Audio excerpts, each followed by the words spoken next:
Hello, everyone. Thank you for joining us this afternoon, this evening, wherever you're at. My name is Shauna. My pronouns are she, her. My home chapter is San Diego, and I am the fundraising chair of the National Electoral Committee. And I'll be joined this afternoon by other members of the National Electoral Committee, and we'll share in a little bit about what it is that we do. So we're going to pause at the end of each section today for questions. You can also ask questions at the end. Since we do have a small group, we should, be able to have plenty of time to get to everything that people are wondering about. So even though we are a small group, I just kind of want to briefly go over our general guidelines for respectful discussion in DSA. Always make sure to assume good faith in fellow comrades. Recognize if you need to step up or step back. Ask yourself, why am I talking? This won't be an issue surely in this kind of training, but it's always good to bear in mind. Recognize and be sensitive to others' feelings, backgrounds, cultural differences. Recognize that we have one mic. So, to that end, on a Zoom call, I'll also ask that while folks are presenting and discussing, that we try to limit side conversations in the chat function and use that function to ask a question. And you can ask a question by typing stack and saying that either your question or just typing stack and we'll get to you. To that end, respect the facilitator who is monitoring stack. They will get to you. And we have set it for now so that you can go ahead and just ask to, when you go on stack, we'll ask that you unmute yourself and prompt you at that point. And last but not least, have a sense of humor. This is hard work that we're doing, and we should enjoy it, find joy in it, and enjoy each other. So all the presenters today are members of the National Electoral Committee. It's a body of 25 DSA members who are appointed by the NPC, our National Political Committee, to recommend national endorsements of candidates and ballot measures from nominated by chapters around the country, to support those candidates that we then endorse through both national communications and national fundraising, and to provide coaching, training, and guidance to DSA election campaigns around the country.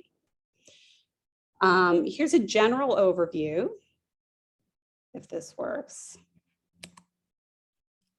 Great. This is a general overview of what we'll be talking about in today's training. With one caveat, we've got one section on here up at the front for your finance plan and budget that we did want to make a note of, that this is something that you should be thinking about if your chapter is leading a campaign. Really, before you do any of the specifics that we'll get into today, working on exactly what is the number that you're going to need to reach. How much time do you have to do that? That is a whole topic unto itself. So we decided we're not going to get into that level of detail on this training. But I want to encourage anyone who has questions about that and is looking for a little more guidance with your DSA campaign to definitely reach out to the National Electoral Committee, and we're happy to talk through questions and provide resources. Our email address, and we'll be dropping that into the chat, is nec@dsacommittees.org.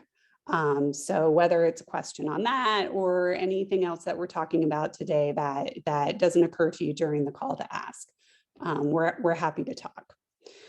We will be getting into call time, direct fundraising, meetings and bundlers. We'll be talking about events and peer-to-peer fundraising. We'll be talking about emails and social media, bringing it into the digital realm. And then we'll spend a few minutes on compliance at the end. So with that, I'm going to go ahead and hand it off to Jen, who's going to take us through call time and the 5-point ask and all kinds of other good things. Thank you. Thanks, Shauna. Hey, everybody. I'm Jen Snyder, she, her, San Francisco. I'm on the outreach committee of the NEC. And yeah, so, okay. Call time. This is your new best friend. This is what you're going to spend all of your time doing. There are many ways to raise money, as you will see from this presentation, but call time is like kind of the big kahuna. It's the one that you really are going to want to, you're going to want to spend a lot of time on the phone, more time than anybody in the world wants to spend time on the phone.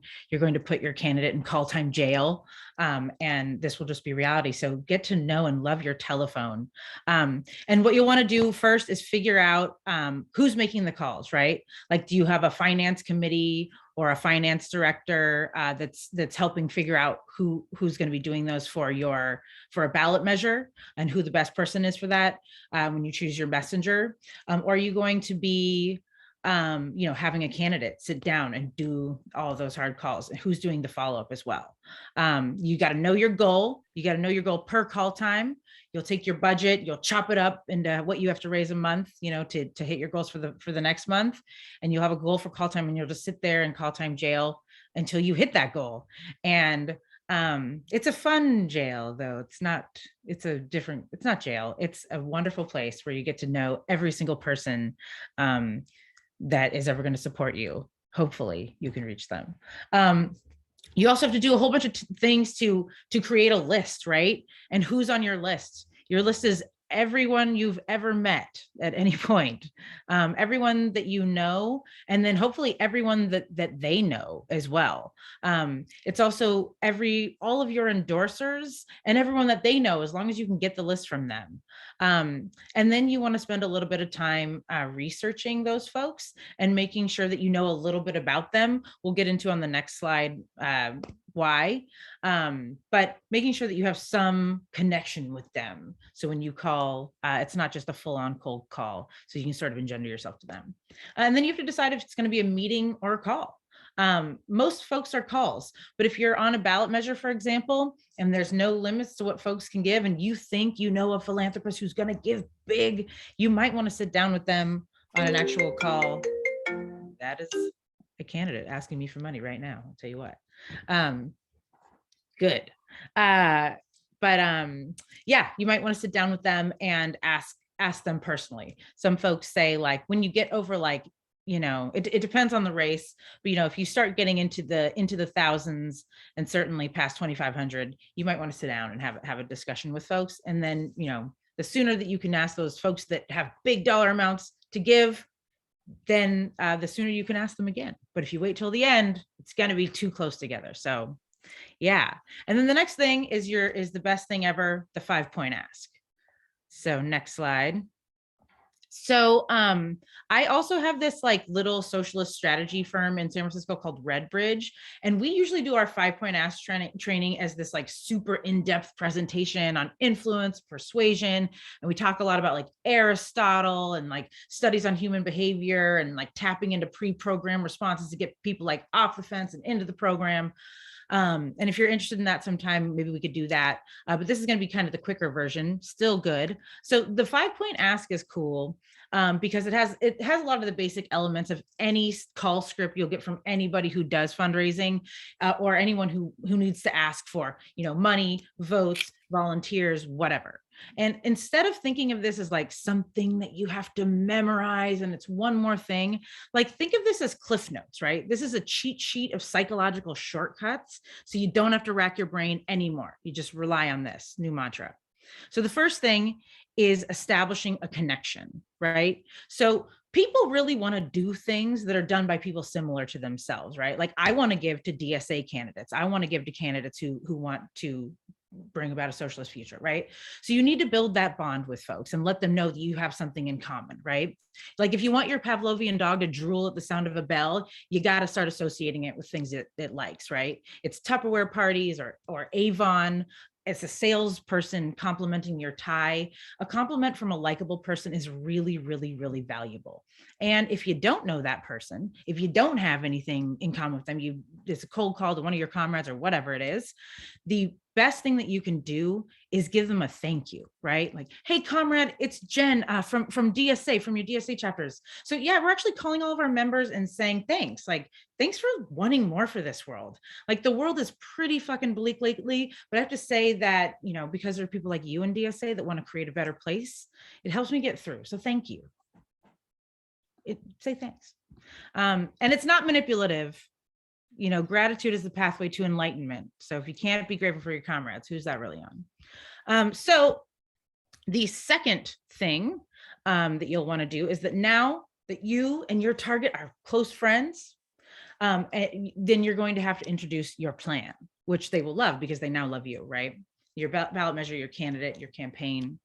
And we bandwagon. We tell them how cool it is, how people really want to be a part of it, how, you know, yeah, the best battles worth fighting are the uphill ones, but you're not going to do it alone. It's the principle of social proof, right? Where people feel comfortable copying the actions of other people as evidenced by like clothes and jobs and family and media and all of society, right? And you can use case studies or data or testimonials or reviews or whatever you want to prove your point that you've got a lot of backing, right? There's a lot of examples.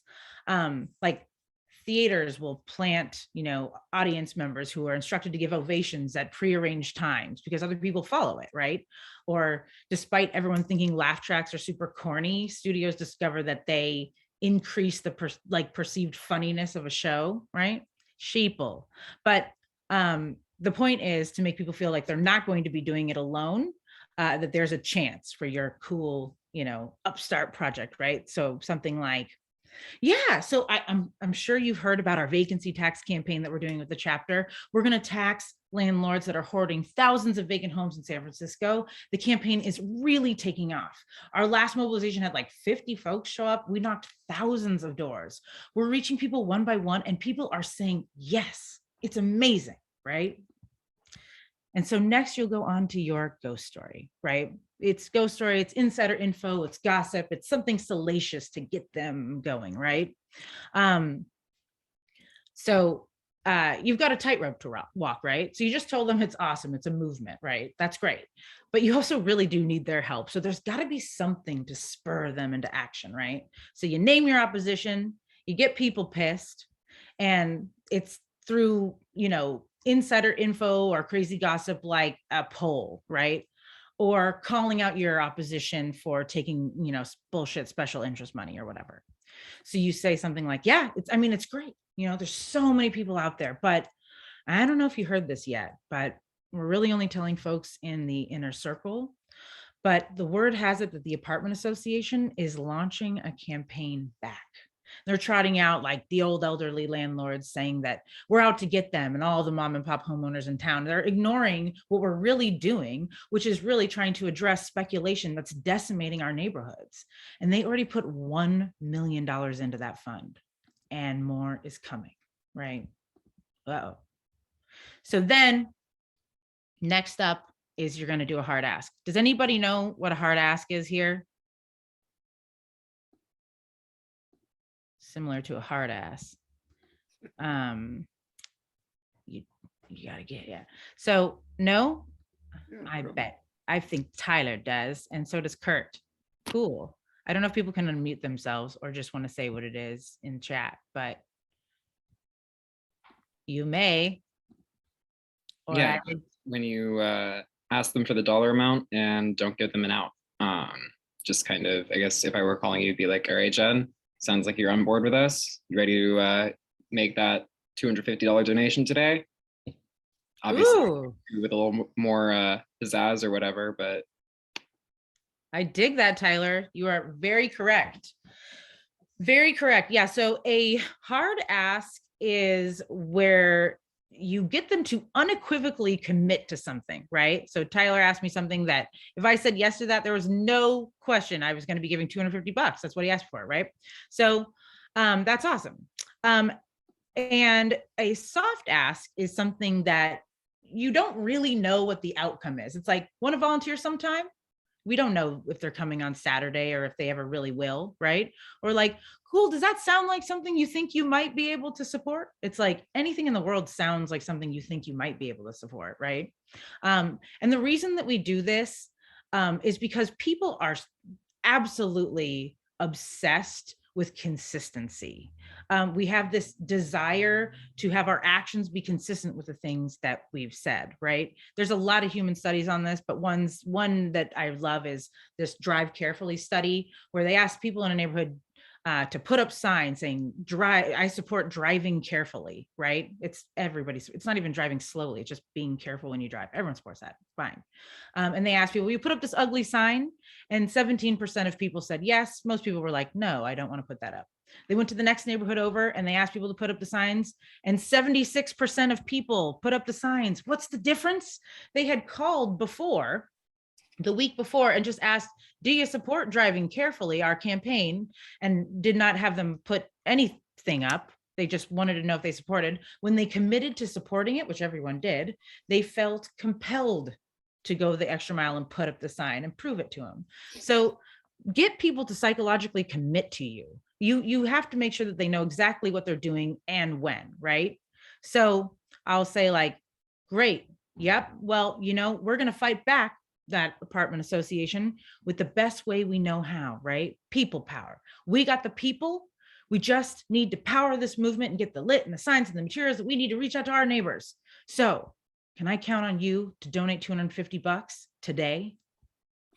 And then the next piece is you pause.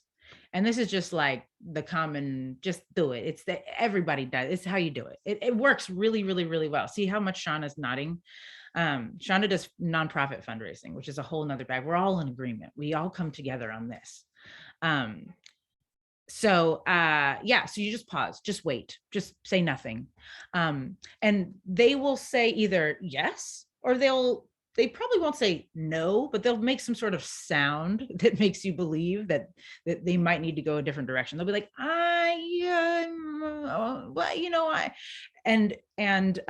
that's when you can swoop in and say, no problem, totally get it. I wouldn't ask if it wasn't so important. Can you do half? Could you do 125? And at that point, I promise you, because I can read the future and I know all, that's where the conversation will end. You're never going to get into like a auctioneering bidding war. Like, can you do 75? Okay. Can you do 60? Can you do $55? Like, it's not going to get there. At that point, they'll let you know what they can do. And your job will be over in terms of getting the amount. But then you got step 5, arguably the most important step, right? So that hard ask really, really, really solidifies, it calcifies when you let them know that someone is going to notice if they don't follow through with their actions, right? So you can say something like, great, thanks so much. And you can do it tonight. Awesome, great. So I'm going to let Anita, my finance person, I'm going to let her know that you're donating. And when you do, she's going to get this little notification. It goes through, so I don't have to call you back and bug you again. Right? Or you can say something like, awesome. So because of you, I just hit my goal today so I can stop fundraising. Thanks so much. Or great, I will let, Mrs. Candidate know. She's going to be so happy to hear that you donated. So something so that they know that it will be missed if it doesn't happen, because a lot of call time ends up being following up with pledges too, of just folks who life gets away from them. So next slide. Let's do it. Let's just do it. Let's write a script. It's going to be great and fun. We're going to do a little role play, and you can have all of the answers, and it will be positive and good. I'm going to give you 2 scenarios, and then we can go back to the 5 points. If you're like, I needed the cheat sheet, that's fine. You're all going to ace this quiz. But I also am going to sweeten the deal for you. I am going to take I have a number of socialist blessings right here. And if you do the role play and interact and are part of this, then you will get one and your campaign will be extremely likely to win. And I don't give this out very often, so I would really suggest participating. It's more fun that way. Okay, cool. So I think it's lame when people ask people to role play things and they don't do it themselves first. So I will do it. I'm going to call Shauna. Cool. Okay. Ring, ring, ring, ring. Ring, ring. Hello. Oh, hey, Shauna, it's Jen from NEC. How are you? Oh, hi, Jen. How's it going? It's going really good. So, yeah, I actually just wanted to call and say thanks for doing the whole fundraising presentation with me. It's really a joy to work with you. I feel really lucky to work alongside people like you. Yeah. And yeah, I feel like I'm really growing as a socialist, and you're just such a talent. I'm really grateful. Aw, I feel the same way, Jen. Cool, thanks. Hey, so I actually was calling because I wanted to tell you about this campaign I'm working on in San Francisco. I thought you'd be kind of into it. It's a vacancy tax campaign. We're taxing landlords. They're hoarding thousands of vacant homes in San Francisco, 40,000 of them, and there's 10,000 homeless folks. It makes no sense, but the campaign's really taking off. We had so many folks at our last mobilization. It was really beautiful. You can feel the energy coming. You know, comrades are coming out of the woodwork, you know, joined by unions and local folks. It's really great. People are really with us. It's really refreshing. That's amazing. That's amazing. Yeah, it's really cool. It's a ton of folks out there. But, you know, one thing, I think I mentioned this earlier, but yeah, the apartment association is a pretty hardcore foe. They, you know, represent the largest landlords in the country, and they're trotting out, you know, poor little landlords and saying we're going to hurt them and it's not going to help all the people it's going to help. And they put $1 million in, you know, which is really Wow. scary. Yeah, I think I saw their article in Tablet magazine. Yeah, they're That's vampires. It's terrifying. yeah. So, but you know, Shauna, you know me, I want to fight back with the way I know best, people power. Yeah. So, you know, we got the people, we just need the power. So I just wanted to call and ask you, can you donate $250 tonight? Whoo, 250, huh? Yep, 250. 250.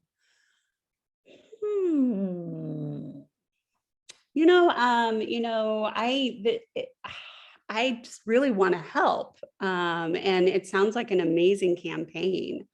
I think I do need to check with my cats. They're keeping a pretty tight budget. Totally. I so get that. Oh my God. I'm totally in such a similar place. And I have to say, you know, I really wouldn't ask if it wasn't so important. Could you do 125?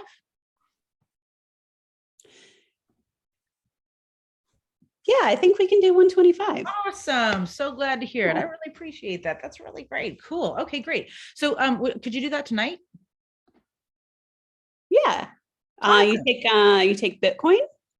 I do. We only take Bitcoin. It's great.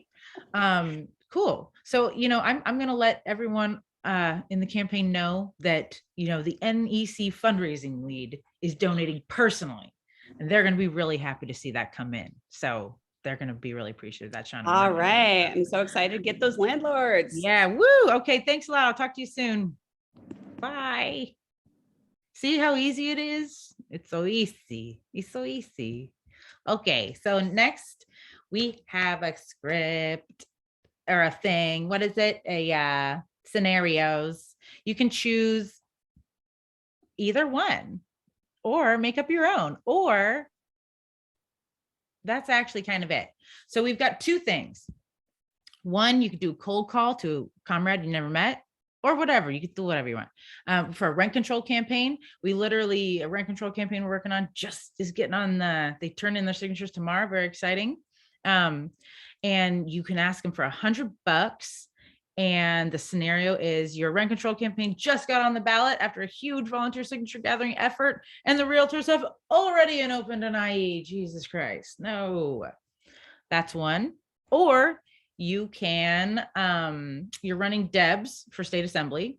And this guy, John Lennon, he is a wealthy philanthropist. You used to work with him in a nonprofit job a long time ago. sometimes gives to random liberal causes. So you're like, maybe he'll go for my thing. You want him to max out. And you know, you've got a big NEC deadline in 10 days and you need to fund a mailer because they're attacking you and saying you're an idealist and you're out of touch, pie in the sky. But you're kicking ass on everything else. Anybody want to try it? Your campaign is going to have blessings to win.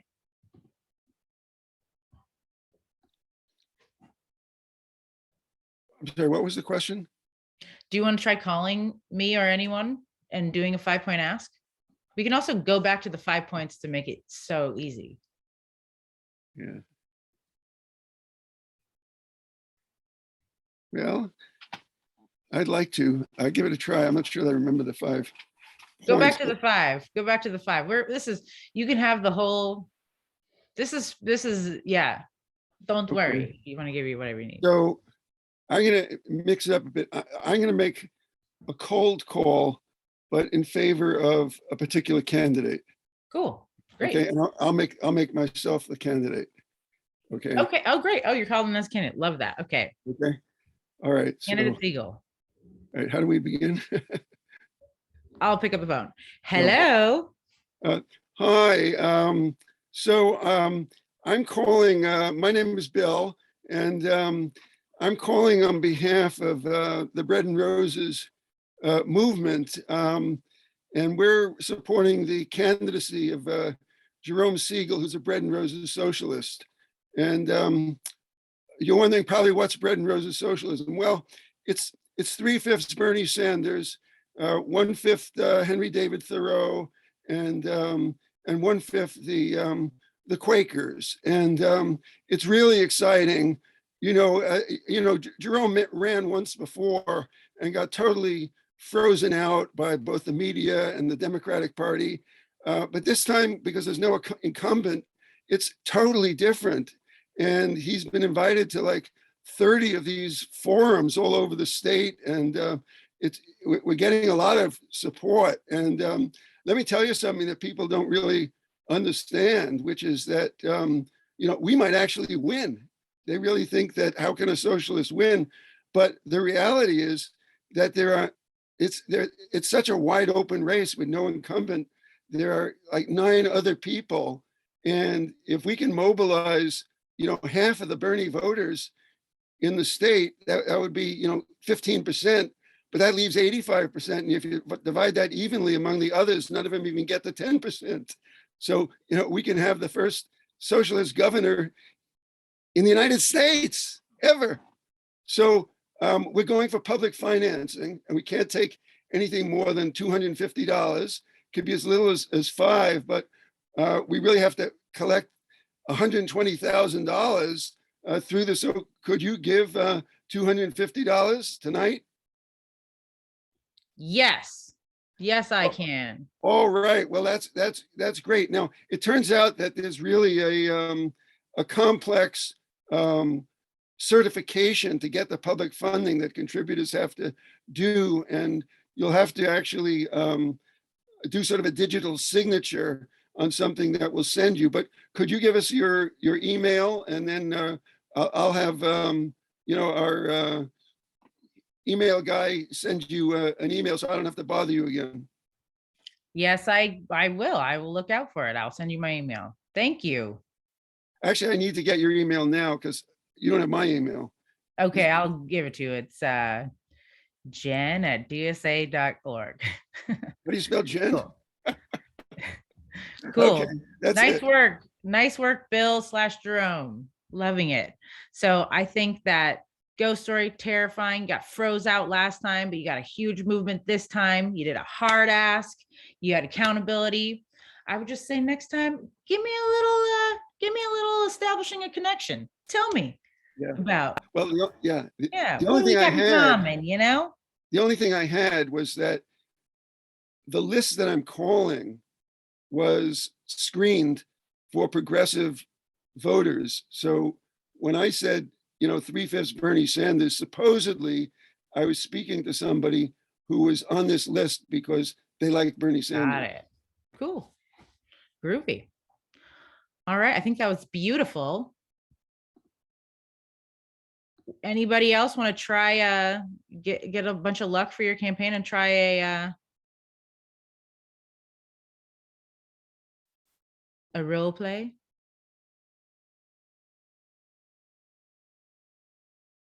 No pressure. We can also practice offline. Going once, going twice. Okie dokie. We shall move on, but I hope that you absorbed all that, because it is the most helpful thing. You don't even have to think anymore. You can just get on the phone and raise that money. So what's next? Cool. So another piece of call time is bundlers. So this is, everybody has bundlers, from the smallest to largest campaigns in the country. And these are folks, it's like having a party without a party, which is not fun. But it is a choice that folks who are very busy might want to make. It's you basically brainstorm a list of folks who've got connections, right? And you ask them to fundraise within their circles, right? So oftentimes, like other electeds who are friendly to you, people that have money, or invested organizations are great folks to call and say, like, hey, can you be a bundler? You know, the max out to my campaign is $4,900, but if you could find 5 max outs, that'd really help, right? And so they're out asking their network and not just tapping into yours. For those, we always suggest kind of holding folks' hands. It's good to like really check in with folks and make sure they're actually doing what they say they're going to be doing, and you know, making sure that you know exactly who those people are, so when they do come in, you can give them credit for it. And then the other piece, just on call time and kind of everything fundraising related, it's like, just stay like perfectly and meticulously organized. You will so thank yourself later if you know exactly like who has already given, who is pledged to give. You'll need to know exactly, like every day, if someone was supposed to give the day before, you have to call them that very next day. Every day that it goes on, the less likely it is that you'll be able to get that pledge in, because they'll kind of put in what you, they'll put in the organization that you do, right? So we always, you know, have our donations and sort it by the pledge date and start there for the day. And if you need resources and stuff, feel free to reach out and I can give you kind of like templates for stuff. And then, you know, calling and, you know, giving people an out of being like, hey, you know, like sometimes our donation page is a little funky, so it's probably not you, you know, let me know if you need that link again, or, you know, I can just drive by and grab the check. If that's easier for you, I can just come on and get it. Whatever you have to do to make it as easy as possible for folks to donate. Yeah. And then just make sure to keep on that accountability and let them know that if it doesn't come in, you're definitely going to notice, and you're definitely going to be calling them and bothering them again. But that's it for call time. What's next? Peer-to-peer. Awesome. Thank you so much, Jen. I'm like ready to donate to the next person who calls me, whoever they are. I'm so moved. So yeah, thank you. I'm Suze. I use she, her pronouns, and I'm with the Metro DC DSA chapter, but currently I'm based in Mexico City. I'm going to just be spending a few minutes today talking about basically like network-based fundraising, so specifically peer-to-peer fundraising and then events. So this won't be quite as in-depth as Jen's portion of the presentation, but more so just to start to give you an idea of what are some options out there for you to leverage your community, leverage your networks to fundraise for a campaign. And we will, the NEC Fundraising Committee, we have many plans to build out some more toolkits, checklists, things like that to help you with these types of things moving forward. So either in the comments or after the presentation, we'd love to get your thoughts on what would be helpful to you as you actually get these things going. So peer-to-peer is actually a little similar to bundling, but much more open-ended in terms of who is a good candidate to be a peer-to-peer fundraiser. So basically all peer-to-peer fundraising is when individuals organize personal campaigns to collect donations from their network. And so that could be on a fundraising platform where you build out different pages for each individual. They can do it offline, really however someone wants to fundraise from their own network. It's basically giving them the tools that they need to go and talk about your campaign with their network and fundraise and bundle that money and then send it to the campaign directly. And so the most important thing is just being consistent and checking in with people. So recruiting both coordinators and fundraisers is really fantastic if you have the capacity to do that. Fundraisers being obviously the people establishing the campaigns, and then coordinators being their volunteers or people more involved in the campaign who are frequently checking in with those fundraisers to see how things are going and if they need anything else, or if they have any tips that they want to share with the group. But really recruiting them, setting dollar goals, and having deadlines is really important. Sometimes peer-to-peer campaigns can feel a little nebulous, especially for something that's a little more long-term, like a political campaign. So it's really important to give people concrete things that they can use in terms of, we want X dollars in by this date, so that they don't just kind of feel aimless and they're, asking people for money without any guidelines on when they need it in by. Another thing that's really important, like I said, is giving them content and materials. So you want to make sure that people feel empowered to customize their asks and they know what works best for their networks, but they don't want to be building from scratch. And so giving them email and text scripts that they can send to their friends. If they are setting up, donation pages, something like ActBlue, having content that they can use and customize, but just giving them all the tools that they need to be successful in making these asks to their networks. Like I said, I think peer-to-peer can sometimes be a little nebulous and people don't always know how to create that hook. So as much as possible, if you have a campaign milestone, like a fundraising deadline or a major event coming up, it's really great to kind of link peer-to-peer campaigns to those types of milestones of, we're trying to, again, raise $5,000 before this deadline. And so therefore, for each peer-to-peer campaign, we would need to raise this much. And then build the buzz. So just making sure that people know that this is something that you are inviting your supporters to do, that you can help them with content, that you can set up a custom donation page, just making sure that people know that this is available to them. People really like being ambassadors for causes that they care about. So again, if you make it as easy as possible for them by giving them the content, checking in regularly on how things are going, and giving them those clear dollar goals and deadlines. I think you'd be surprised about how eager people are to build out their own fundraising networks like this. I think let's talk about events and then we can do questions if that makes sense. So for events where peer-to-peer is largely virtual, unless people want to turn it into something else, peer-to-peer can also be like, I'm fundraising by walking a mile for every donation that I get, but largely it's offline, people kind of doing their own things, whereas events obviously are much more coordinated, but in COVID obviously can be virtual or in person, depending on where you're at. But basically with an event, pretty straightforward. You are going to identify ideally an initial host or a host committee. So that's someone who is well suited to organize this event, invite their network, get people to donate. I think the characteristics of a good host can look different depending on the type of campaign that you're running. And so for some campaigns, it's going to be a high dollar donor who's maybe already maxed out to the campaign, but it's a big supporter, but they can't personally give any more money, but they're going to be really eager to invite all their friends over to have some wine and get to know you and donate to your campaign as well. Alternatively, it could also be someone who might not have the same giving capacity, isn't maxed out to the campaign, but is a really eager supporter. You know that they have a big network, that they're really involved in their community and they can get people to turn out. There's a lot of different profiles that can be, an effective host, but you do want to think about just those different characteristics that would make someone able to bring people to the event and bring in the money at the event. You'll see here it says a host committee, so you don't need to just have one host. In fact, the most successful events have multiple hosts, either that already know each other and are already connected and do these types of things together often, or sometimes if people are comfortable, you can kind of bring in different people from across the campaign who might not already be connected to each other, but kind of it makes sense to have one combined event with them all.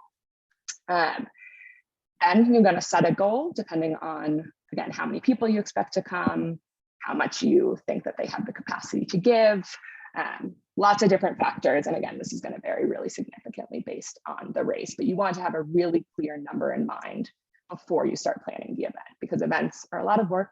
They take a lot of time and planning, and you don't want to end up at the end of the event realizing that you actually didn't raise any money and you just spent a lot of time organizing an event that people maybe enjoyed but didn't feel any, need to give to the campaign. So having a really clear goal and tracking along that really consistently alongside the host is really important. Every dollar here, it says, should be in or pledged before the event begins. So you do that by having a suggested contribution or a minimum contribution that you ask for people to donate to the campaign before coming to the event. And depending on kind of the level of the event, what it looks like, depends on whether you want to like send information about the address before you get that donation or build out, you know, an attendee list based on the donations. But again, this is just key. You don't want to end up at the end of the event realizing that you accidentally didn't raise any money. So getting people to commit before they come to the event is really key.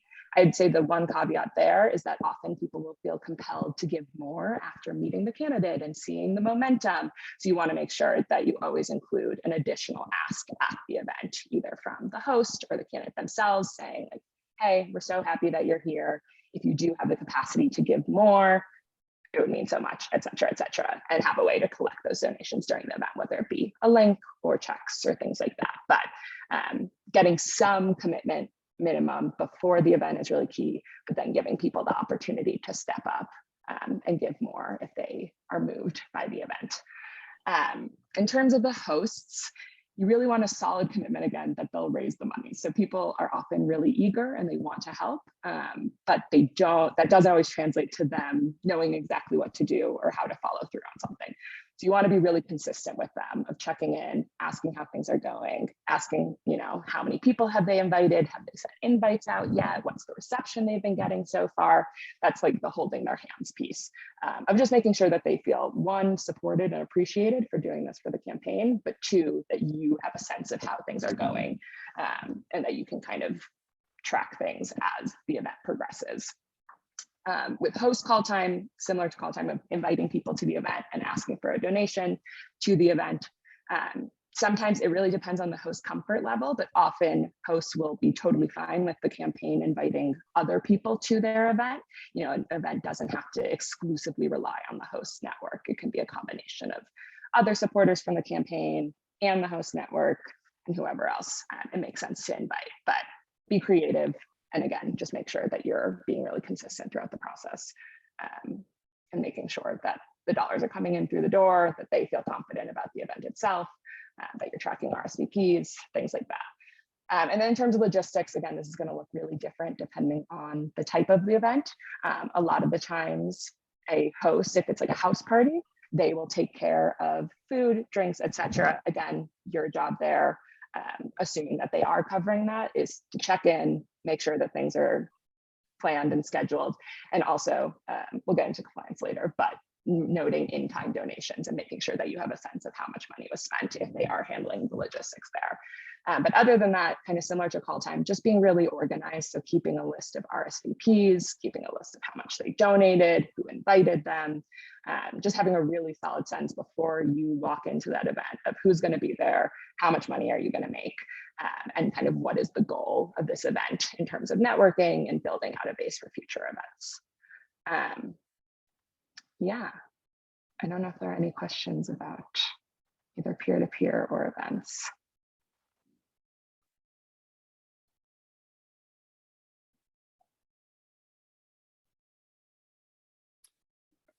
One question. Have you, can you tell us anything about virtual events? Because that's sort of what we've been thinking about, rather than like a house party, but sort of just something which was like a Zoom call. Yeah, absolutely. I think in many ways, the process looks pretty similar of, again, identifying a host, someone who's going to do the work of sort of building out the guest list, inviting people. It can be obviously a little more flexible with a virtual event because you're not necessarily asking someone to host literal people in their home. But I do think, you know, people respond well to their friends and their network asking them to come to something rather than it just being a generic campaign event where they don't know anyone involved. And I think having some sort, similarly, to make sure that people do show up, having some sort of event, so whether that be a viewing party for, you know, a movie or a documentary that's relevant to the campaign, or a trivia night or something like that, something that makes people want to attend, knowing that people, you know, are a little tapped out on Zoom, giving them a reason, whether it's because oh, this is my friend who's hosting this virtual event, or we're going to do trivia or watch this movie and have a discussion. Yeah, same thing for peer-to-peer of having those types of socials. So the event doesn't have to actually be about the substance of the campaign at all.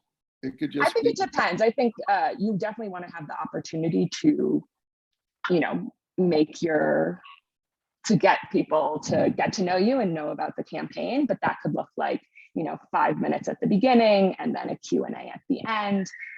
Really the important thing here, from my perspective, is bringing people into the community, getting them connected to the campaign.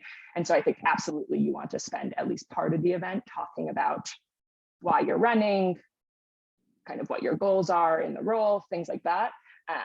But I think it doesn't have to be the whole core of the event. You know, at an in-person house party, a bulk of it is just going to be people talking to each other, talking one-on-one with the candidate. It's not necessarily going to be, you know, full programming about the campaign. And you can do this if the candidate isn't there also, can you? Does the candidate Yeah, have to I think, yeah, I think it, again, just depends on who you're inviting, how much you're hoping to raise. I think, you know, depending on the level there, if it is a bigger ask and it's supposed to be a bigger fundraising event, then it's really ideal if the candidate is in attendance. Again, it's just good for those connections to be built.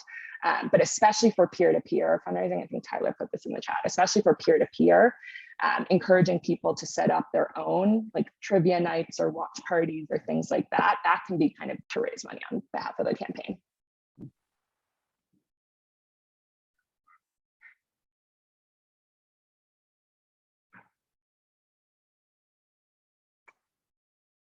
Anything else before we move to email?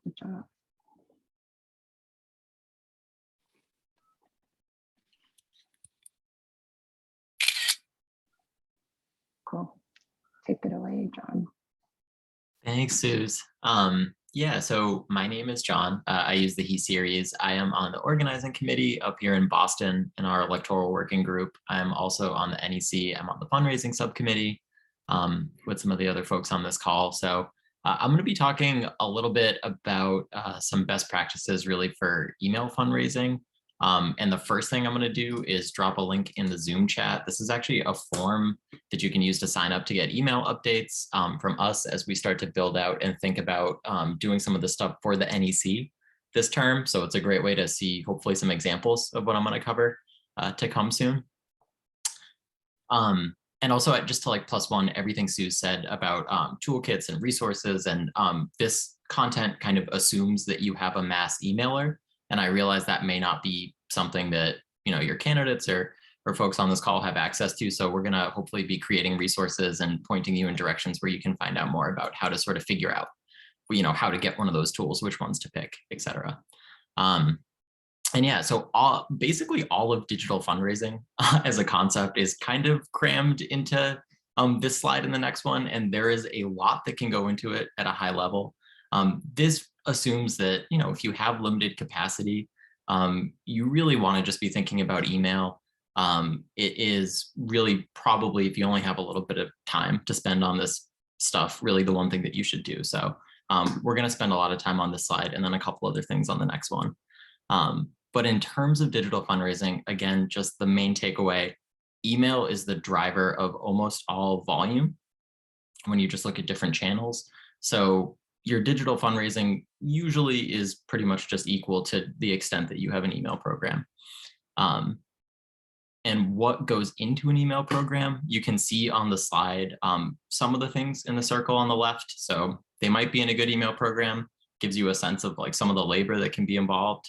But regardless of how much time you have to do stuff like that or sort of sophistication, you know, good emails tend to have some basic stuff in common. So a good email will use really flat, inclusive copy, which sounds buzzwordy, but that it really just means like together we are doing blank instead of, you know, help us do this thing.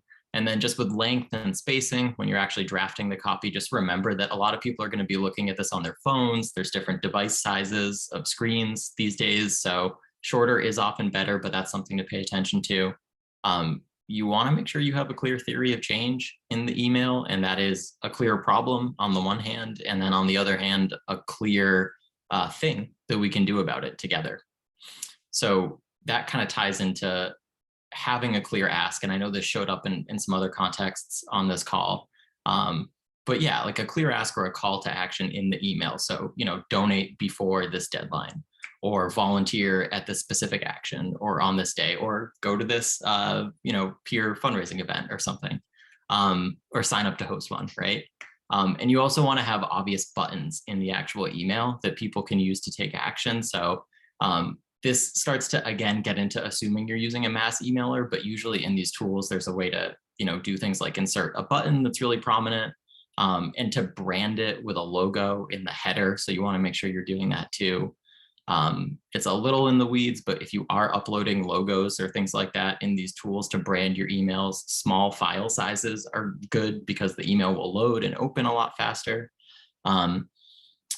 And it's really important to make sure that if people want to unsubscribe, that you make it easy for them to do that. Because if they don't want to hear from you, you don't want them to be on your email list. And hopefully, my sense is, if you are emailing people, no one would be shocked to get an email from you. But a final thing that you can do in a good email is you can put in the footer of the email some sort of secondary links or asks that are there all the time, like another donate link, maybe a volunteer link that is sort of just evergreen, that you never change, and even maybe like a little bit of info about, why you're actually emailing them or who you are, just to make it really clear. But again, hopefully less of an issue for folks on this call. So I know that's a lot, but that is sort of a speed download of some basic stuff that makes a good email outside of tooling. On the right, there's an example email calendar. I think this is great because it shows how it can be relatively simple. And really the goal here, again, is you just want to plan out future content based on dates, events, things that are happening in the cycle. It could also be like upcoming chapter, working group organizing. Fundraising deadlines are a classic one that maybe you've seen. And there's tons of stuff. So I have a list here. I won't even run through all of them, but like a candidate launch, petition signature collection to get on the ballot, when get out the vote starts, things like that. Like there's just these things in a campaign that can be really good triggers to email. And frankly, you probably want to be coming up with reasons to email even more than that. And that gets into another main thing, which is people tend to be really worried about unsubscribes or people unsubscribing from your list. And the wisdom, I guess, that is sort of conventional, but I think largely holds, is that you really just want to get in touch as often as you have quality organic content. And I think that is something that DSA organizers tend to have in abundance, just sort of because of who we are. So you want to watch the rate of how many people are unsubscribing, but it's okay to assume people want to hear from you. And if you think you have a good reason to get in touch, you should put it in your calendar. You should send an email and see what happens. And then I think that the only other thing to mention is that you do want to prep if you can, if you have the capacity in your calendar, maybe some like rapid response content, or really just some things that you think, some copy or emails or whatever that you might want to have sort of drafted and ready to go in case something happens in the news that's really relevant to the campaign you're working on, so that you can capitalize on that moment and hopefully raise a little bit of money. And then just, I guess, maybe a final note too is to wrap up this slide is that when you're talking about fundraising goals for your campaign in email or just sort of in general, I think it's always good to remember there's a difference between what are usually like internal projections, hopefully, which is, it's almost money in the bank you're counting, versus external goals, which you would talk about more publicly. Because at least a lot of times in an email context, you'll be sending emails with your external goals, and then you probably have different internal numbers you're looking at. Yeah, and then I think that takes us into the next slide, which we have here about social. And really the spoiler alert says it all. So I'm going to keep this a lot shorter, sort of in proportion to how I think email is a lot more important. Social media is definitely important for your comms plan, but because this is a call about fundraising, we're not going to spend too much time on it because it isn't that great for donations. Again, compared to email, I think it's definitely true that it is like the natural home for peer-to-peer fundraising or some of these other things that we've talked about. But just again, through the lens of like, where does the most money come from when you're raising money online? it's going to be email.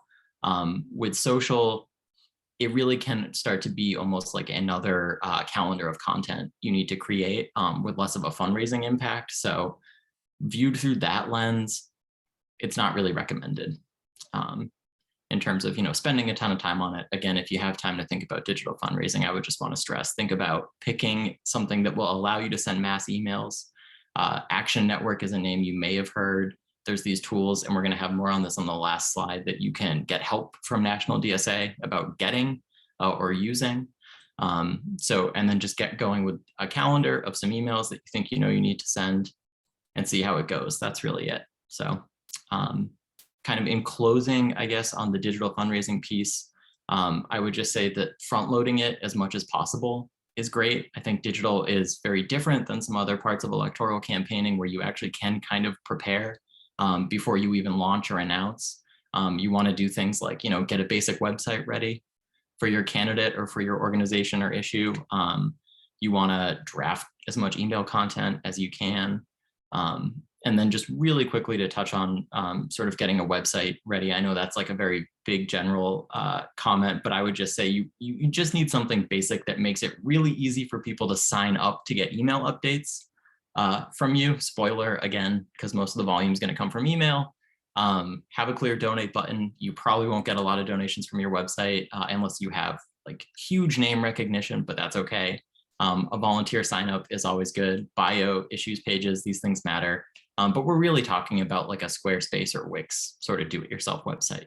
And if anything, again, the goal was just like make it easy for someone to give you their email, which ties back to all that stuff I was going on about on the last slide. So that is a lot.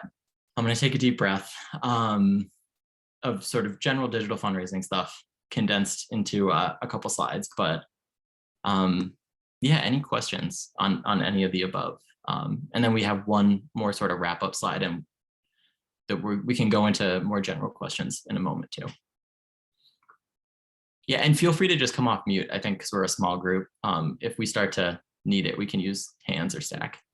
Okay, hi, this is Jerome again. So I had a question about the effectiveness of emails in actually raising money. So let's say that we have a candidate who's running for Congress, and we go to some company that provides email addresses, and they can get us the emails of 100,000 people in the district. And then for X $1,000, they'll do their part. Maybe they'll help us with the script, but they'll send out the email that basically we draft to 100,000 people. And then there's sort of the drop off. There's sort of, well, first of all, what is the percentage of that 100,000 that's actually going to open the email? And then there's, of those who open it, what's the percentage of those that'll click the donate button? And then there's a question, is there going to be fall off after they click the donate button in terms of you're actually getting a contribution?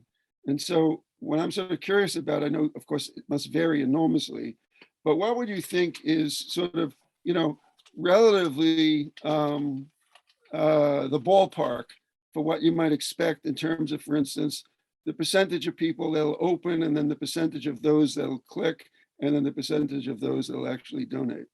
Yeah, it's a great question. And this is the kind of thing that at a really high level, people pay a lot of attention to. If it's like a huge built out national campaign or something like that. I think the first piece of your question is really the big determining factor, which is if you're getting a list of emails from someone, it kind of has to do with, how, I guess, the quality of that data. So I'm a big, even though it's harder, I'm a big fan of doing things like collecting emails at in-person events, or trying to think of really organic ways or authentic things, so that when you're emailing folks, they will open your email because they expect to hear from you. And I think that one thing I would just caution, and we can follow up about this later or whatever, is there's various vendors out there that will scrape public data and sell email addresses. And unfortunately, if you're trying to do email acquisition, you kind of need sometimes to think in those ways, but it's just important to be careful, because the quality of what you're getting, especially if you're spending money on it, can be pretty determinative in, say, how many people might just mark that email as spam.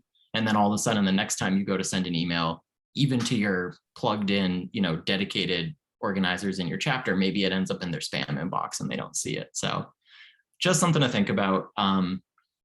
Off the top of my head, I don't know if it's helpful, but when we send emails, is the Boston Electoral Working Group to our sort of relatively small list of just folks that signed up to get email updates on electoral work in Boston, we see an open rate usually of like 40 to 50%, which is actually very high. And I think speaks to kind of just how organic content, and it's very different though, but I should be really clear that, that's more of sort of the folks who are paying attention or a little bit more active in the chapter. And I think it's different than going out and acquiring email addresses from a vendor. So I would expect it to be much lower in your example, if that's helpful. Yeah. Okay. So can I contact you afterwards? Yeah. So I think we're going to do this on the next slide, or we can go into the next slide whenever. I think I saw one other question. We that I have wanted to get to. a little section on compliance before we do the wrap up, Jen. Oh, sorry about that, Shauna. That's My brain's all over the place. Yeah, so we're gonna which is very important, how to make sure that you're accepting all this money legally on the next slide, and then we'll do questions after that. So yeah, we'll have a way for you to follow up. And then if there was one other question before we get to compliance, I think I saw that, but if not, it's okay too.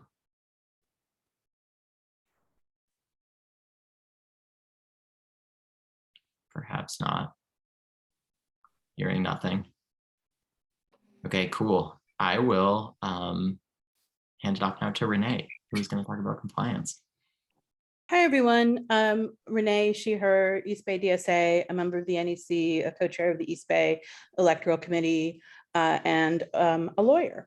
And I'm here to talk about compliance. And compliance is just complying with the laws around campaign finance in the jurisdiction that you're working on a campaign in.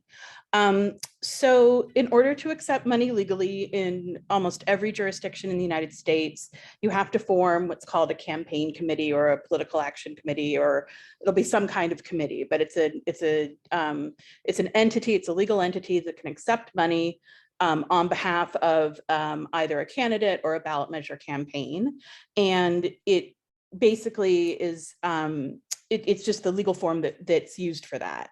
And often when people hear this, they get a little concerned because it is like a legal step, but complying with campaign finance laws is really easy, and you can tell that by all the machine hacks who do it quite easily. So to form a campaign committee, I'm going to talk about this as though you're working directly with a candidate that you're helping, do all of this.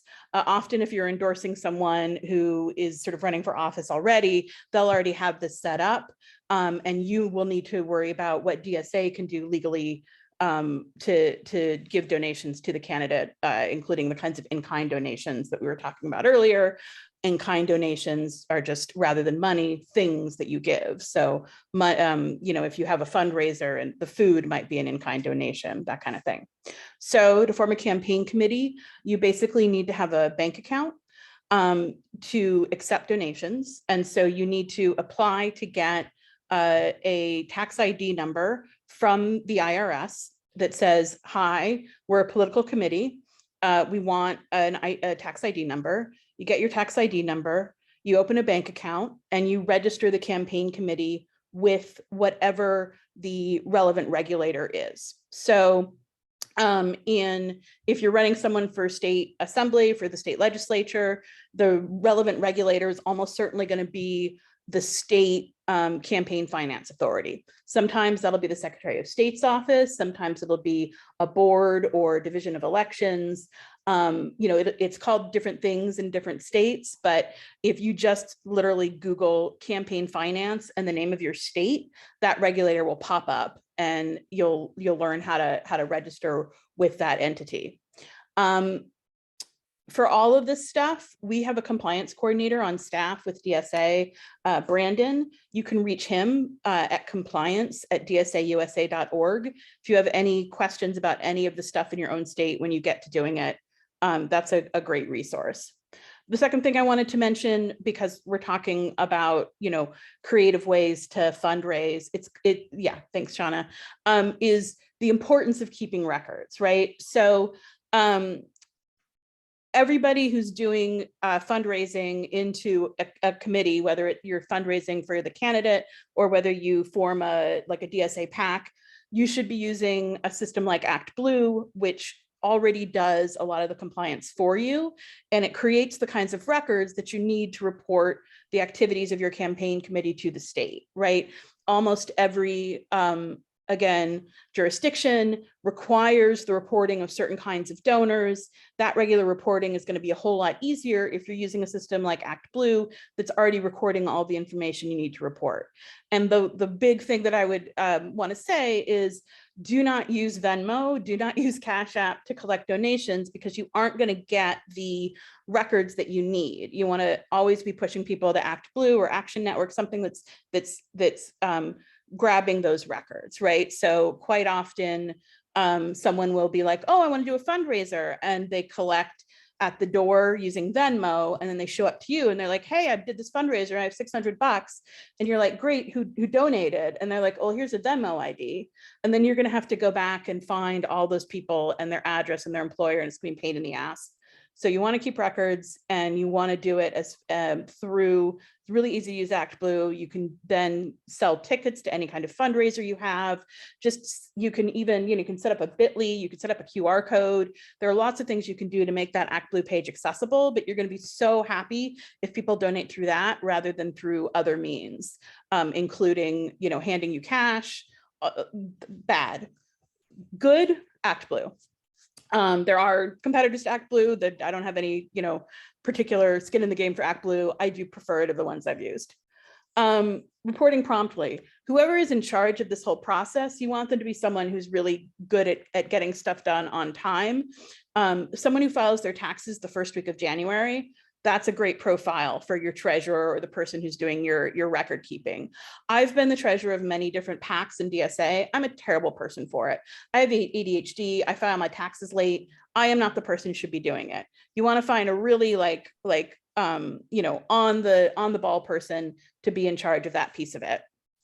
And then the last general piece of advice that I wanted to amplify is to know your regulator. So like I mentioned at the beginning with respect to forming the campaign committee, there's going to be an administrative body that's in charge of you and your campaign finance issues, right? So for instance, in New York City, if you're running for city council, you're under the jurisdiction of the New York Campaign Finance Board. They are an aggressive regulator. They audit people all the time. They're really concerned about making sure that all the money is being used really well. And so if you are running a city council campaign, you want to be commensurately uptight about all of this, right?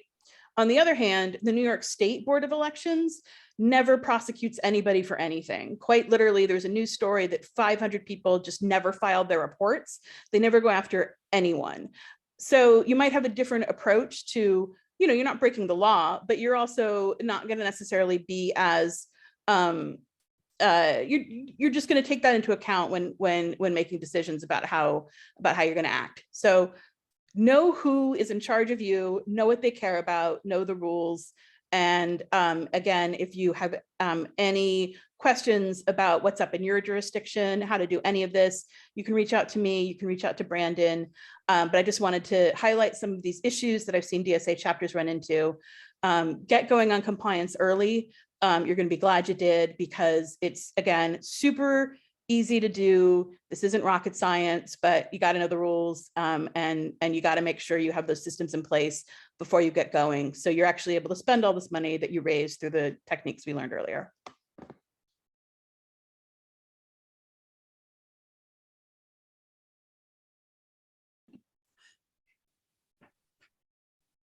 So we can take any quick questions that anyone has right now about compliance specifically.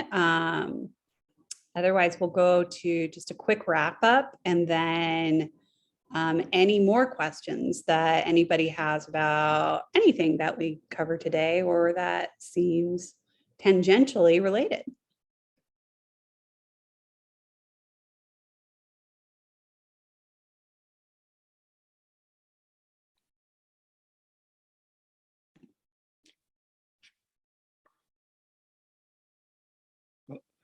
I seem to be the only person. I'm the only person on this call. It's a little weird. But I had a question. One thing that you didn't mention was raising money through texting rather than through email.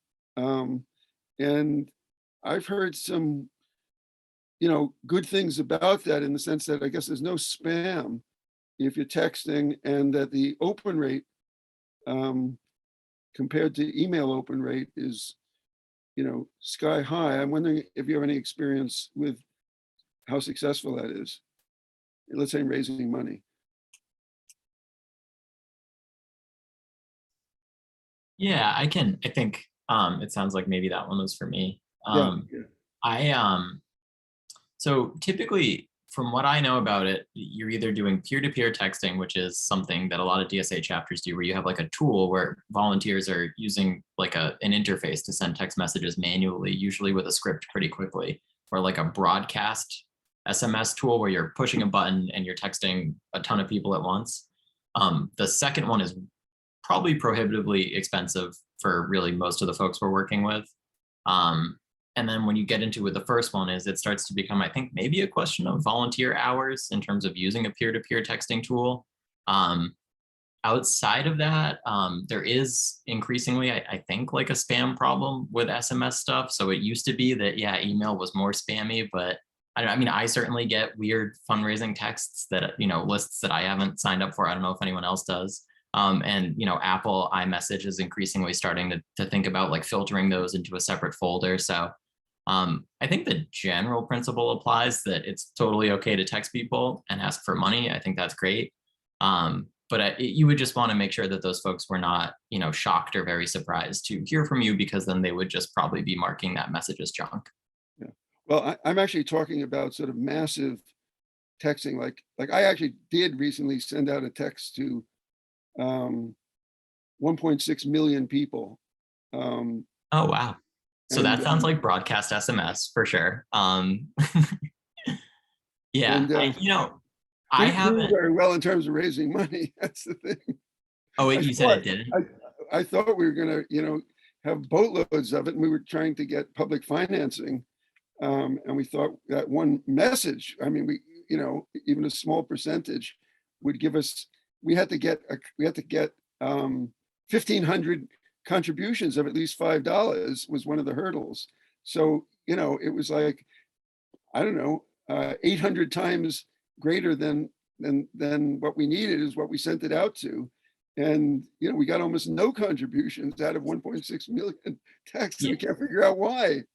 No, it sounds perplexing. That's a huge number. So I would and maybe even offline or whatever, I would love to hear more about what you used to send the text, who you were sending it to, how you got those numbers. But I think increasingly you're right that it's a little bit of a newer space than email, even though that sounds silly because email's been around for a long time. But I think a lot of the general principles apply, and it sounds like, there might be some specific stuff going on there. Yeah, no, I'd love to talk to you, but just if anybody's curious, actually, the truth is that in a prior campaign, we used emailing, and we didn't have, you can get many more cell phone numbers than you can get people's emails. So if you go through one of these big brokers like L2, they can get you emails for about a third of any group in the country. But if you want to get their cell phones, you can get like 60 or 70% of the cell phones of the same group. So we did, in an earlier campaign, we would send out, let's say, to Maryland Democrats. So like I had a third party. Now I'm back in the Democratic Party, but I had a third party called Bread and Roses Party of Maryland, right? And I was a presidential candidate and ran, against Donald Trump in the election that Joe Biden won. But the idea was that, I sent out emails saying, Biden up 30% in Maryland, safe to vote your values, vote Jerome Siegel. Because no one wanted to vote for a third party and tip the election. But in Maryland, Biden was going to win no matter what. And so the argument was it was completely safe to vote third party in Maryland, right? And so I would send that out to 500,000 Democrats. And initially we went through, maybe in the campaign, I think sent out like a series of maybe 10 sequential emails about all sorts of issues, but very substantive ones, like Israeli-Palestinian stuff, about, we have a whole ideology that is socialist, but with our own spin on it. But in any event, it looked like people were opening these emails. Like initially 15% would open them, but then when we would send it out the next time, and the group that didn't open the first one, another 15% of that group would open. And by the time the campaign was over, we were sending out emails, and something like, I don't know what, 300,000 Democrats in Maryland had opened one or more of our emails. And only towards the end did we make a pitch for money. And when we made that pitch for money, we basically didn't get anything. And then, amazingly, it turned out that almost nobody voted for us anyhow. So none of it ever made any sense. I just could not make any sense. I basically thought that, that maybe L2 was a fraud. I thought maybe they never even sent out our stuff. We had no way of proving that the emails even went out. But anyway, totally bizarre kinds of results. So anyway, I'll talk because I'd love to show you the stuff that we actually sent, which I thought was really high quality. Yeah, Shauna, thanks for dropping the email address for the NEC in the Zoom chat. So feel free to follow up there. Yeah, I mean, just real quick in general, I would just be careful about dealing with engaging vendors, because you don't know necessarily where they got those emails all the time. And it's a lot harder to do it kind of organically. But I mean, a lot of what I've seen campaigns do and what we're focused on in Boston is it's much more about it's less of sort of approaching it. I think a lot of these vendors work through like a marketing lens almost. And for us, it is much more about organizing, and it's a little bit harder. It takes a little bit longer. But it's usually worth it in the long run in terms of the money, I mean. Thank you, John. And thank you, Jerome, for sharing all of that. That's fascinating. It looks like we do have Kurt with a question in chat. Yeah, hey, thank you guys. I work in the nonprofit world as well as engaging in DSA, and there's a company that is trying to market to my job. And I was just curious if y'all have heard of them, vetted them, had any thoughts on them, because I thought that they could be useful for small chapters like mine, but also there could be some risks in that. And it's called Level Field. Are any of y'all familiar with Level Field? And I'm scanning through it. Oh, Renee turned her camera off. I was going to look, see if she might know who they are. But basically, they're like a service that does the compliance end for you. So they already have established PACs and 501c4s and so forth set up, and they have campaign lawyers on retainer, and then they provide you with like a customized app for your campaign to use as a gateway for fundraising, and they just take a cut of the fundraising. So obviously, if you have a team of people, it's probably cheaper to not give them a cut of your fundraising. But if you're a little small group, I'm curious if I see your message, Sam. But I just wondered if y'all had any thoughts on them or anything like that. Just curious. I would defer to our other comrades on the fundraising committee. Like Jen mentioned, I'm in the big nonprofit fundraising space in university fundraising. Has anybody heard of this firm? I haven't heard of that particular firm, but there are different fundraising firms that we have worked with that can help. I think it's just one thing to, yeah, it's like I would just say proceed with open eyes, because oftentimes what a fundraising firm will offer you, which is totally great, is sort of like what a finance director would offer you in your campaign. So you might consider just hiring in-house, because they often are giving you tools for you to go do the work. So if that is like useful and you just need the knowledge and you got some folks that are willing to do it kind of volunteer, that's cool. But oftentimes, like if you just get your own finance director and like go by just sort of the things that we've talked about in this presentation, it'll be sort of the same stuff that they're focusing on. But it sounds like that's kind of cool. It sounds like they have like an interesting like app and like a way, like maybe easier ways to do it. I haven't heard of it, but I'd be down to check it out. What about telemarketers? I mean, those, if you have a long list and you write the script, does it work to hire a telemarketing firm to make 10,000 calls for you? I mean, I wouldn't like, I mean, you could try it, but I have to say, like, every script that we do, like, I mean, when we write scripts for our campaigns, we write them, then we say it into like a voice thing, like into your voice memos on your phone, and then write it back out, because we really want like every script that goes out to have all the like gonnas and and like the way that people actually speak, because the more that it doesn't feel like you're just calling someone for money, the better that you do. I mean, and I think this is sort of some of the stuff that John's been sort of getting at, which is like when you are organically building your lists and it's really folks who actually know you and want to hear from you, when you are, reaching out and really belaboring that connection that you have with someone, you're just going to do better. I don't know if there are really talented telemarketing firms out there, but I do know that when we've hired phone bankers before, that they just do not get the numbers that volunteers get. And so I'll just say it's like, it's like they, it's not like they're paid by their yeses, so yeah, that's my tip on it. I think it can be really, really, really it can be very tempting to kind of cut corners and be like, I'll just buy it, I'll just, whatever. But there's really nothing like that like person to person touch when someone really, really does give a damn, The problem is if you're going for volume, like in other words, if you're running, say, statewide, and at the end of the day, you've got to get tens of thousands of voters and tens of thousands of contributors and so on. Yeah. And starting scratch with 5 volunteers, it's sort of Totally. Yeah. I'm so sorry to interrupt you, Jerome. Sam has been on stack with a question as well, but totally hear you in terms of volume. Yeah, thank you so much. I'm going to try to make this quick. So I'm really happy that I got to see this. Our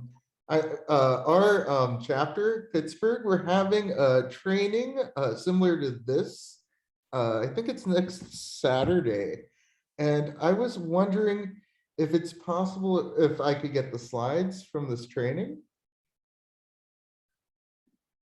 Yeah, we should be able to get your email address from the national staff. But just to kind of make that a little bit quicker, could you drop us a note to nec@dsacommittees.org so we can reach out to you directly? Okay, nec@dsacommittees.org. Yeah. Okay, yeah, if you could put that in the chat. Oh, there we go. Okay, thank you.